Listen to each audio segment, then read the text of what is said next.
Bonjour tout le monde. Alors excusez-moi pour cette voix un petit peu bizarre comparée à d'habitude, mais j'ai chopé une grosse crève, donc du coup voilà, va falloir faire avec ma petite voix un petit peu tordue. Aujourd'hui, cette vidéo va vous parler des pierres pour la Saint-Valentin, parce que c'est très bientôt.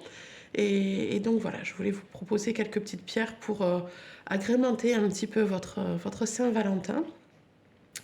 Et donc des pierres pour amplifier l'amour et la tendresse, donc pour vous entourer de douceur pendant cette soirée. Et puis aussi les pierres pour booster la libido. Donc pour amplifier l'amour et la tendresse, vous avez le quartz rose qui est la pierre hein, très très connue de l'amour. Alors je ne sais pas si on va bien voir, parce qu'elle est toute petite.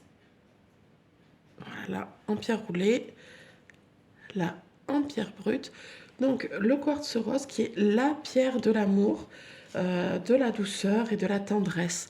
C'est la pierre qui apporte véritablement cette petite bulle de douceur et d'amour inconditionnel qui va vraiment permettre d'apaiser les cœurs et de se sentir vraiment bercé par l'amour. C'est la pierre de l'amour. Dans la même direction, vous avez l'améthyste ici. Euh, qui également amplifie l'amour et la tendresse.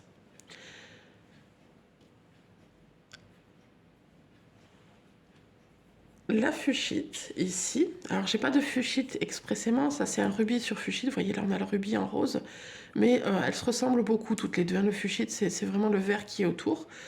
Donc le rubis sur fuchsite, le fuchsite tout court, pardon, qui est un véritable générateur d'amour inconditionnel. Et il est intéressant ce fuchsite parce que il va rompre un petit peu la codépendance qu'il peut y avoir dans le couple pour pouvoir amener à une relation plus saine. Et il crée aussi l'attirance. Donc voilà le fuchsite. Et enfin, vous avez l'opale rose des Andes. Alors l'opale rose des Andes va renforcer l'amour qui est déjà présent et il va donner la confiance nécessaire pour construire la relation.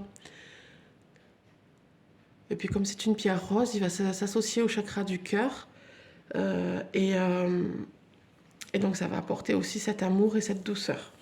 Mais c'est moins marqué pour l'opale rose des Andes parce que le quartz rose, là l'opale va vraiment renforcer l'amour mais surtout donner voilà, ce petit boost de confiance pour pouvoir construire cette relation sainement. Ensuite, pour booster la libido, vous allez avoir le grenat, les pierres rouges et le rubis dans le même ordre d'idée, mais le rubis, je n'en ai pas. Donc voilà, vous avez le grenat qui va transcender la passion amoureuse.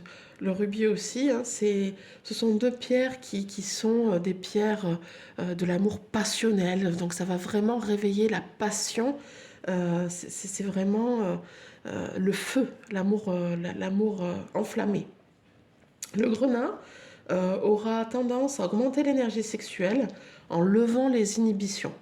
Le rubis, lui, aura vraiment ce côté, boostera vraiment ce côté passionnel, amour-passion. Donc du coup, la libido.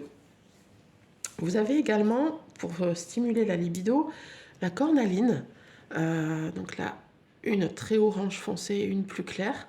La cornaline, elle est bonne pour l'homme comme pour la femme, car elle travaille sur le chakra sacré, qui est lié donc à la sexualité, aux organes sexuels, et elle va rééquilibrer ce chakra sacré. Elle va aussi aider pour la confiance en soi, et donc pour pouvoir se laisser aller à l'amour et à la sexualité. Et enfin, pour terminer, la calcite orange.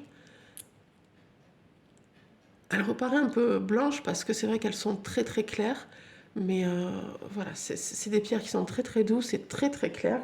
Un petit peu couleur miel crémeux. Elle va dissoudre la calcite, elle va dissoudre les blocages qui sont liés à la sphère sexuelle.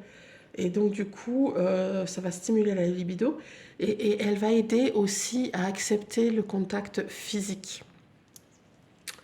Voilà. Donc je vous souhaite à tous une très bonne Saint-Valentin. N'hésitez pas à vous abonner et à mettre un petit commentaire si vous avez aimé cette vidéo. Et n'hésitez pas si vous avez des questions. À très bientôt!